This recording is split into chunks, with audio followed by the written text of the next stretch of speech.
नमस्कार। क्या कहेंगे सर रिजल्ट को लेके आप? पहली बात तो रिजल्ट बहुत बढ़िया हुआ और बिहार के जनता के हित में है, बिहार के हित में है। और मैं तो यही कहूँगा, जैसा महिला पहले बोल रही थी कि बिहार का विकास हुआ है, लेकिन कुछ क्षेत्र में विकास अभी अवरुद्ध है, इसमें कोई दो राय नहीं। जैसे इंडस्ट्रियल ग्रोथ बिहार का कम हुआ है, जिसके कारण लोगों को पलायन करना पड़ता है। और हम समझते हैं अब नीतीश सरकार का या मोदी सरकार का अगला कदम यही होगा कि यहाँ के इंडस्ट्रियल ग्रोथ बढ़ाया जाए ताकि बिहार का सर्वांगीण विकास हो। सर इतना उम्मीद था कि इतना सीट आ पाएगी मतलब एनडीए को? नहीं, इसमें तो कोई दुमत नहीं था, इतनी उम्मीद नहीं थी। लेकिन साधुवाद बिहार की जनता को जो बटा नहीं और एक होकर वोट दिया। और एक चीज़ और है, हमारे जनप्रतिनिधियों को ये समझना होगा कि सामाजिक सरोकार से इतर होकर के वोट नहीं पाया जा सकता है। यहाँ हिंदू बहुसंख्यक है और हिंदू को गलियाने का काम लोग करते हैं, तो गलिया का वोट नहीं पड़ सकता है। कांग्रेस को भी देर सवेरे समझना होगा कि हाशिए पर जो चली जा रही है उसका एकमात्र वजह है यहाँ बहुसंख्यक का अपमान। जब तक बहुसंख्यक का अपमान होगा कोई वोट कैसे दे सकता है। और दूसरी बात, जो इशू लोग उठाए वो छलावा था, वो इशू नहीं था। जैसे कुछ लोग कह रहे थे पलायन हो रहा है, तो तरक्की तो हुई है, लेकिन ठीक है, उसका तो कोई अंत नहीं है और तरक्की अपेक्षित है। अच्छा जो करता है उससे लोग की भी अपेक्षाएं बढ़ जाती है। सरकार अच्छी कर रही है और लोग की आकांक्षा भी बढ़ गया है, लोग चाहते हैं कि और अच्छा करे। बहुत अच्छी बातें होना भी चाहिए। और मैं अगला सरकार से निवेदन करना चाहूँगा कि दो बिंदु पर ध्यान दें। एक तो कि इंडस्ट्रियल ग्रोथ हो और दूसरा भ्रष्टाचार पर अंकुश लगे। ये दोनों आरोप इस चुनाव में लगे, इसके बावजूद जनता वोट दिया। जनता का धन्यवाद, सरकार को भी साधुवाद, क्योंकि इसके तुलना में दूसरी जो पार्टियां थी वो कहीं टिक नहीं पा रही थी। सर जनसुराज मतलब जो सरकार बनाने का दावा करती थी, उनके बारे में क्या कहेंगे? बिल्कुल मतलब जीरो भी सीट, मतलब जीरो आ पाया, कुछ नहीं आ पाया। जनसुराज के बारे में तो पहले भी जो लोग प्रबुद्ध वर्ग का आकलन कर रहे थे सीट नहीं ले आ पाएगी।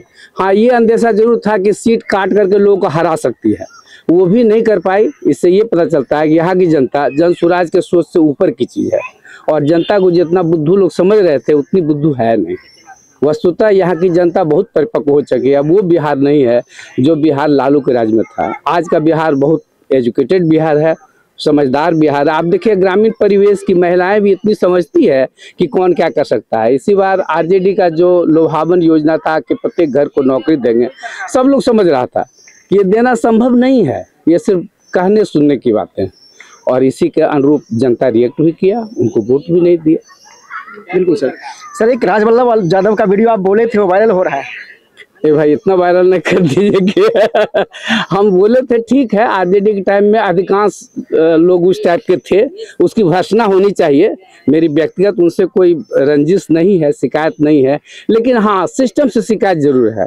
वो ऐसा कभी नहीं होना चाहिए जैसा उस पीरियड में था। और शायद यही अभिशाप है कि आरजेडी इतनी कम सीट ले आ पाई।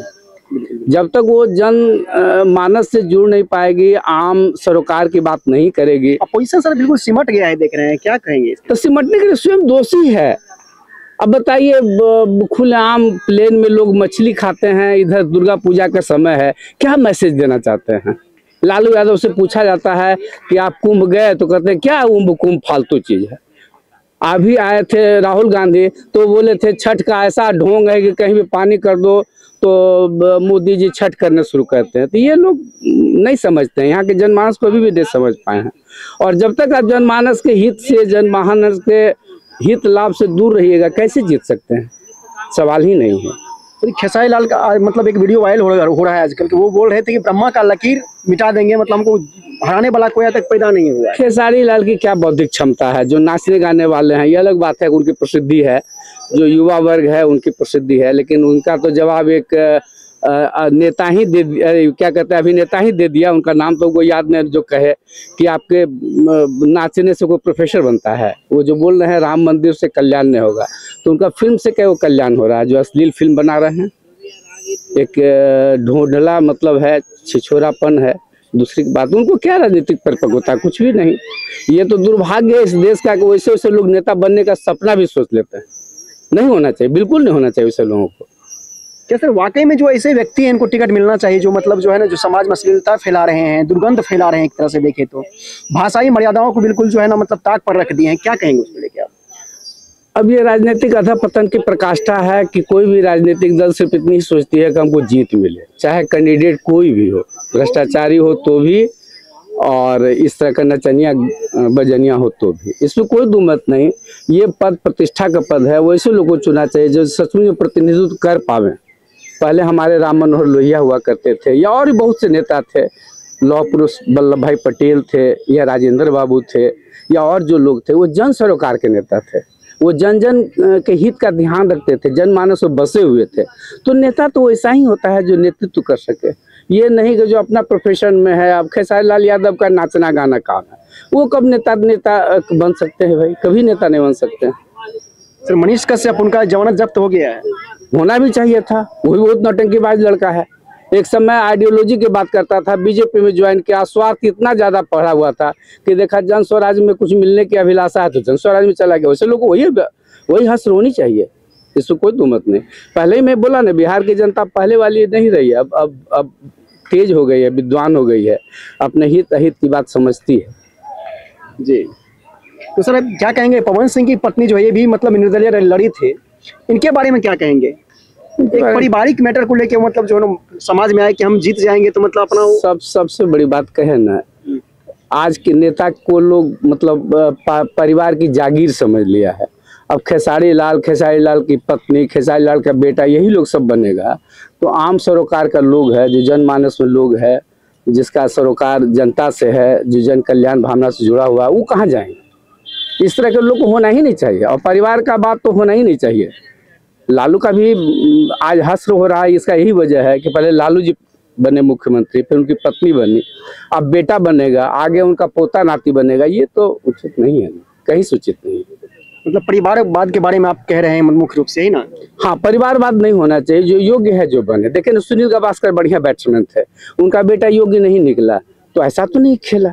सर अमिताभ बच्चन एक नामी हस्ती थे, बहुत बड़े हीरो थे, लेकिन उनका बेटा तो नहीं सफल हुआ। तो होना यही चाहिए, योग्यता के आधार पर होना चाहिए, परिवार के आधार पर नहीं होता है।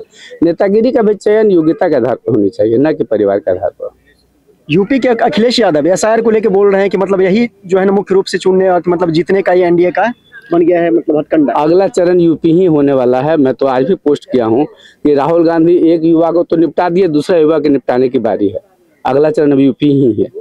मतलब सर यहाँ निपटा दिए हैं मतलब राजद को? हाँ बिल्कुल बिल्कुल निपटा दिए हैं। इसमें राहुल गांधी भी सहयोगी हैं और यूपी को भी निपटा देंगे। उनका जो सोच है, उनके कार्यकर्ता की जो सोच है, आज भी देखिए ना, ये चुनाव से कोई सीख नहीं लिए हैं।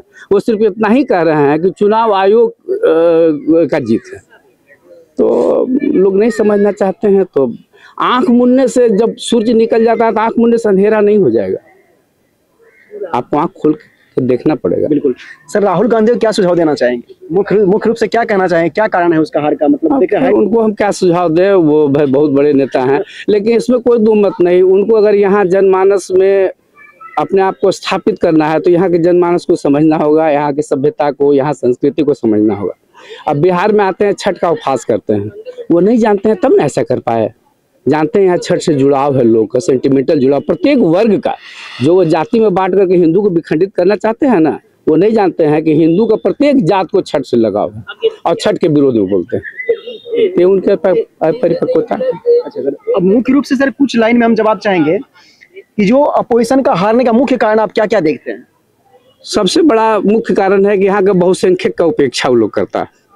जैसे बहुसंख्यक का जो भी हित है उसका उपेक्षा। दूसरी बात है कि वो कोई भी जन कल्याण के लिए वैसा कोई योजना अपने समय में नहीं ला पाई, छोटा झूठा खाली वादा करती है। तो झूठा वादा तो जनता समझती है। अब लालू यादव कहे कि मैं प्रत्येक घर को नौकरी दूंगा, आज जो हमारे घर में दाई है वो भी उससे पूछे कि अब तो कोई दिक्कत ना होगा, तुमको नौकरी मिल जाएगा, तो बोली कि नौकरी कहाँ से देंगे, उनको कहाँ का कुवत है कि नौकरी दे पाए। तो ऐसा कोई वादा नहीं कीजिए जिसको पूरा नहीं कर पाई। मतलब सर जनता बेवकूफ बनने वाली नहीं, अब जनता बेवकूफ नहीं बनेगी। मतलब जो भी वादे करते हैं वो समझ जाते हैं कि मतलब कौन सा जो वादा धरातल पे आने वाला है, कौन सा बस। बिल्कुल बिल्कुल बिल्कुल, यहाँ की जनता समझदार हो चुकी है, जानती है कि जो आप कर सकते हैं वही कहिए और वैसा वादा नहीं कीजिए जो कर नहीं सकते हैं। जन स्वराज देखिए ना, कहती थी कि पलायन रोक देंगे। पलायन रोकना सचमुच में एक मुद्दा हो सकता है, लेकिन इसका निराकरण इतना आसान नहीं है। पलायन को रोकेगा भी तो लगातार इसके लिए 10 साल 15 साल प्रयास करेगा, बिहार का औद्योगिकरण होगा तभी पलायन रुकेगा। और फिर भी पलायन बहुत ऐसा मुद्दा नहीं है, शुरू से ये ट्रेंड रहा कि जो मेट्रोपॉलिटन टाउन था वहाँ जाता था। हाँ, ये जरूर है कि यहाँ का ज़्यादातर लोग जाते हैं, ये दुर्भाग्यपूर्ण बात है। तो इसके लिए इंडस्ट्रियल ग्रोथ करना होगा, एक दिन की बात नहीं, जादू की छड़ी नहीं है कि जन स्वराज वाले घुमाते और पलायन रुक जाए। किस मुद्दे पर मतलब जो है ना, मतलब जनता एकजुट हो गई और एनडीए को इतना मतलब बहुत भारी बहुमत मिला है, और हमारी जो अपोजिशन है उसका हारने का मुख्य रीजन क्या क्या रहा?